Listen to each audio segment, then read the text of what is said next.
Hello po, magandang araw po at pinagpalang araw sa ating lahat. So natapos na po yung ating mga binasa ngayon. Ang binasa po natin ay mga bilang chapter 13, 14, 15, and 16. Four chapter po for today. So my highlight po dito sa chapter 15 verse 37 hanggang 40. Sabi po ni Lord dito, sinabi ni Yahweh kay Moises, sabihin mo sa mga Israelita na habang panahon silang maglalagay ng palawit sa laylayan ng kanilang mga damit. Susuksukan nila ito ng asul at natali. Gagawin niyo ito upang maalala ninyo at sundin ang mga kautusan ni Yahweh tuwing makikita ninyo ang mga palawit na iyon. Sa ganon, masusunod ang salita ni Yahweh at hindi ang inyong sariling nasa at kagustuhan. Sundin ninyo lagi ang aking mga utos at kayo lubos na magiging nakalaan sa akin. Ako si Yahweh na inyong Diyos, ako ang naglabas sa inyo sa Ehipto upang maging Diyos ninyo. Ako si Yahweh na inyong Diyos. So yung gusto po ni Lord na siyang maging Diyos po natin. At ano po ang kailangan po natin gawin habang buhay na maglagay ng isang bagay. So dito po, palawit no, sa laylayan ng kanilang mga damit.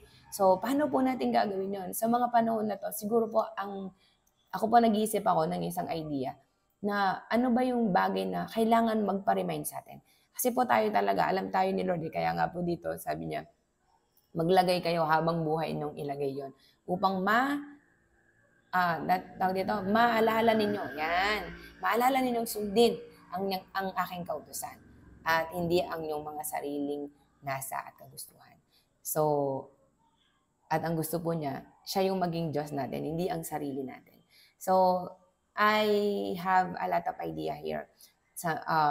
Sometime, magano po ako ng mga idea kung paano ko po matutulungan ang bawat isa. Ako mismo po, no, gusto kong mapaalalahanan din ang aking sarili na hindi lang dapat ako nagbabasa, kundi masunod yung gusto ng Lord sa buhay ko.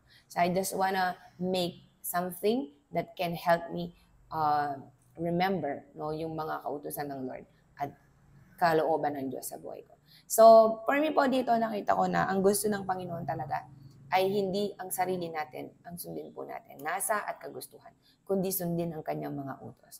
At tayo maging 100% na maging nakalaan para sa Kanya. Siya yung maging Diyos natin at siya yung maging tagapagligtas natin.